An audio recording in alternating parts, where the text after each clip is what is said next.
मुंबईत पुन्हा एकदा नोकरीत भाषिक भेदभाव झाल्याचा आरोप. नोकरीच्या जाहिरातीत ओन्ली गुजराती मारवाडींना प्राधान्य असा उल्लेख. जाहिरातीवरून सोशल मीडियावर वाद पेटला.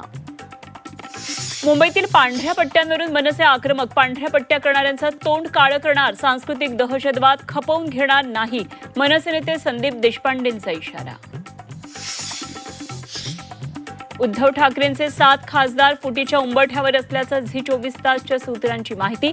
7 खासदारांनी दिल्लीमध्ये एकनाथ शिंदेंची भेट घेतल्याची माहिती. केंद्रीय मंत्रिमंडळात फेरबदलाचे वारे. डझनभर मंत्र्यांना डच्चू मिळणार असल्याची शक्यता. काही खात्यांचे कारभारी बदलणार असल्याची चर्चा. राष्ट्रवादीला अर्थऐवजी ग्रामविकास किंवा ऊर्जा खातं मिळण्याची शक्यता.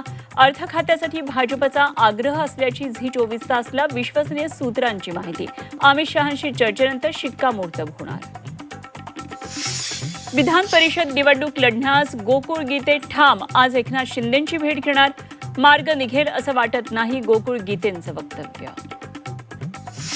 अमरावती विधान परिषद निवडणुकीत ट्विस्ट. काँग्रेस उमेदवार हर्षजित देशमुखांवर नागपूरमध्ये उपचार सुरू असल्याची सूत्रांची माहिती. काँग्रेस वंचितच्या उमेदवाराला पाठिंबा देण्याची शक्यता. पंतप्रधान मोदींचा नवा महाविक्रम. देशात सर्वाधिक काळ पंतप्रधान राहण्याचा पंडित नेहरूंचा विक्रम मोडला. तर विरोधकांकडून मोदींवर टीकेचे बाण. मोदी सरकारच्या कार्यकाळाला 12 वर्ष पूर्ण. तपपूर्ती आणि मोदींनी नेहरूंचा रेकॉर्ड मोडल्यानंतर एनडीए करणार जल्लोष. एनडीए शासित 22 राज्य आणि केंद्रशासित प्रदेशांचे मुख्यमंत्री, उपमुख्यमंत्री, मित्र पक्षांचे नेते राहणार उपस्थित.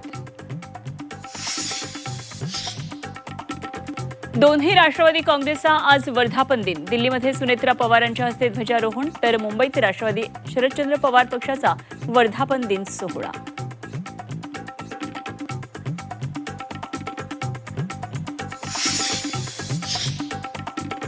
हिंगोली, वर्धा, अहिल्यानगरसह राज्याच्या विविध भागात वादळी पावसामुळे मोठं नुकसान.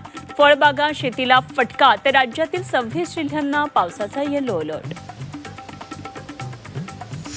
आणि कडक उन्हामुळे शाळांच्या वेळापत्रकात बदल. विदर्भात 22 जूनपासून शाळा भरणार. तर उर्वरित महाराष्ट्रात कोणताही बदल नाही.